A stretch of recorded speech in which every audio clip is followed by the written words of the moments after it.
Olá, nós estamos no curso Creio e Confesso, que espelha o credo dos apóstolos.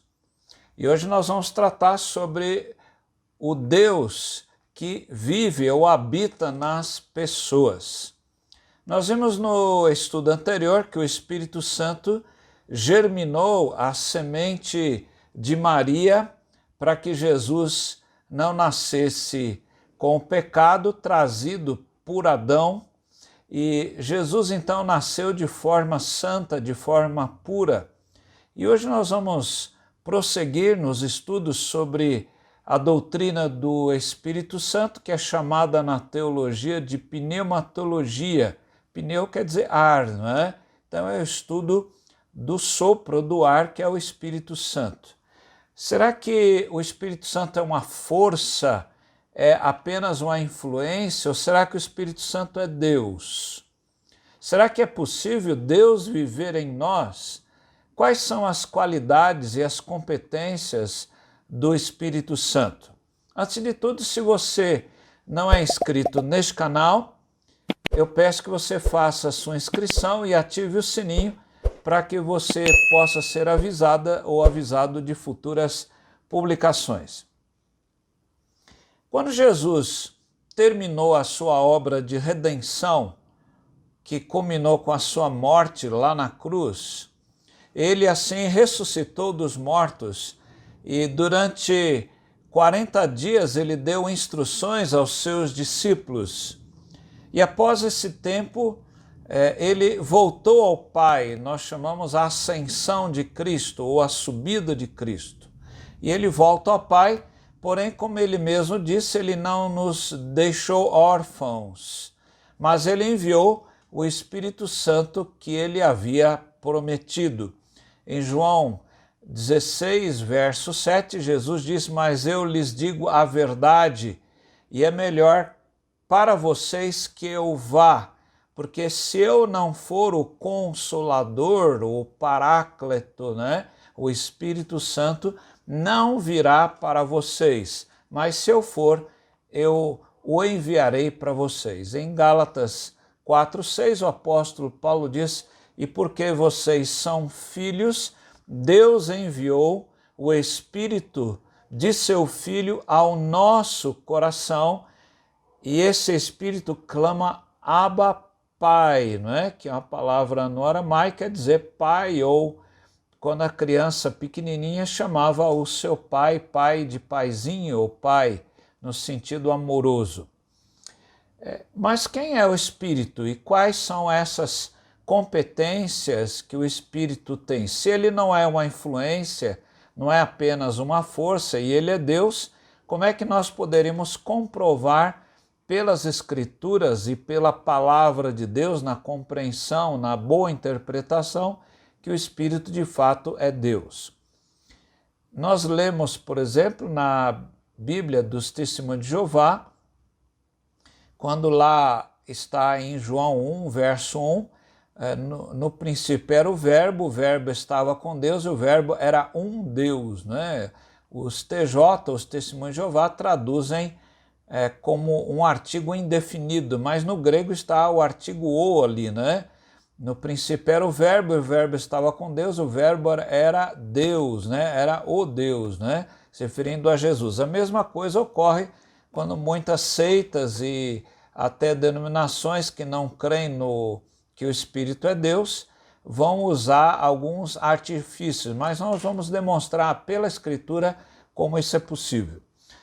Primeiro, Jesus, antes de subir aos céus, ele fez uma grande comissão aos seus discípulos, E em Mateus 28, 19 e 20, Jesus disse: "Portanto, vão e façam discípulos de todas as nações", e olha o que ele diz: "batizando-os em nome do Pai, do Filho e do Espírito Santo, ensinando-os a guardar todas as coisas que tenho ordenado a vocês, e eis que estou com vocês todos os dias até a consumação dos séculos", ou o fim dos tempos.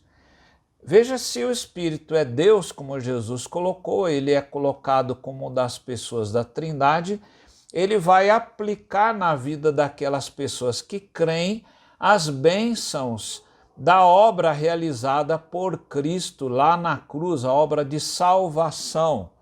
Jesus mesmo disse lá em João 7, 38 e 39, e ele diz: quem crer em mim, como diz a Escritura, do seu interior fluirão rios de água viva. Isso ele disse a respeito, ele, Jesus, disse a respeito do Espírito que os que nele crescem haveriam de receber, pois o Espírito até aquele momento não tinha sido dado, porque Jesus não havia sido glorificado, Jesus não tinha subido então aos céus.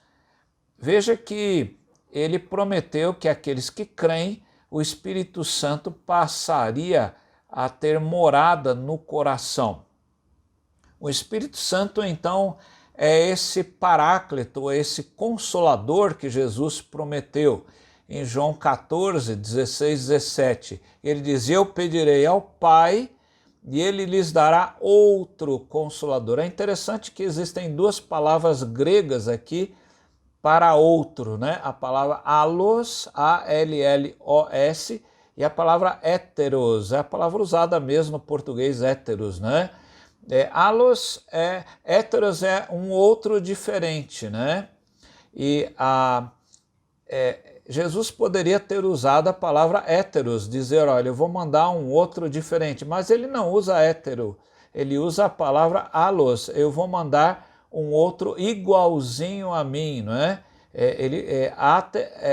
allos parácletos, eu vou mandar um outro consolador igual a mim, a fim de que esteja com vocês para sempre. É o Espírito da verdade que o mundo não pode receber, porque não o vê nem o conhece. Vocês o conhecem porque ele habita com vocês e estará em vocês. Olha lá, Jesus falando que o Espírito Santo habitaria em nós. Veja que ele nos dá a nova vida, João 3, verso 6 e o verso 8, quando Jesus falava com Nicodemos, que era um homem entendido da lei, mas não tinha conhecimento do Espírito Santo dessa forma.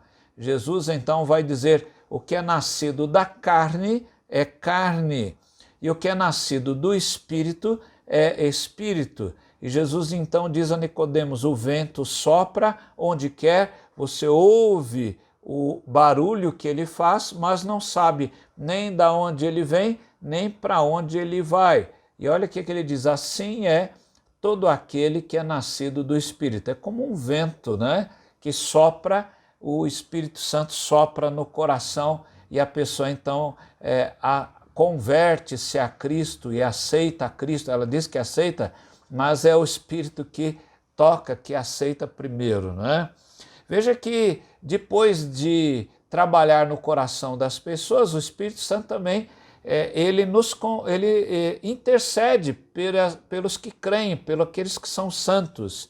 Em Romanos 8, 26 e 27, Paulo diz: da mesma maneira, o Espírito nos ajuda em nossa fraqueza, porque não sabemos orar como convém, mas o próprio Espírito intercede por nós com gemidos inexprimíveis, e aquele que sonda os corações sabe qual é a mente do Espírito, porque intercede pelos santos de acordo com a vontade de Deus. Ele intercede com gemidos inexprimíveis e também ele intercede pelos santos de acordo com a vontade de Deus. Isto é, quando nós oramos, ele vai corrigir as nossas orações e vai levá-las de uma maneira santa na presença do nosso Deus. Veja que ele também distribui dons em 1 Coríntios 12, verso 4, verso 7, verso 11. Vamos fazer um pequeno resumo desses três versículos, 4, 7 e 11. Veja que Paulo diz, ora, os dons são diversos, mas o Espírito é o mesmo. E ele diz, a manifestação do Espírito é concedida a cada um visando um fim proveitoso, mas um só e o mesmo Espírito realiza todas estas coisas, distribuindo-as como lhe apraz a cada um individualmente. Então as pessoas convertidas recebem dons e são trabalhadas por Deus na sua obra, na sua vinha. E por último, o Espírito Santo ele fornece do seu fruto, o chamado fruto do Espírito, que está lá em Gálatas capítulo 5, 22 a 26. Paulo falou sobre as obras da carne, agora ele vai falar sobre o fruto do Espírito. Ele diz, mas o fruto do Espírito é amor, alegria, paz, longanimidade, benignidade, bondade, fidelidade, mansidão, domínio próprio. E Paulo diz, contra essas coisas não há lei. E os que são de Cristo, aqueles que o Espírito Santo já está habitando ali no seu coração e o convenceu do seu pecado, né? Então agora ele crucificou a carne, as suas paixões, as suas concupiscências ou seus desejos, e ele diz, se vivemos no Espírito, andemos também no Espírito. Agora, sabendo quem é o Espírito Santo, você pode então, com maior clareza, afirmar ali no credo dos apóstolos, não só creio no Deus Pai, no Deus Filho, mas agora você pode dizer, eu creio no Espírito Santo. Que Deus dê à sua vida um bom tempo e abençoe, sempre dando uma graça, uma bênção que você precisa. Que Deus abençoe a você e o seu lar, hoje, para todo sempre. Amém.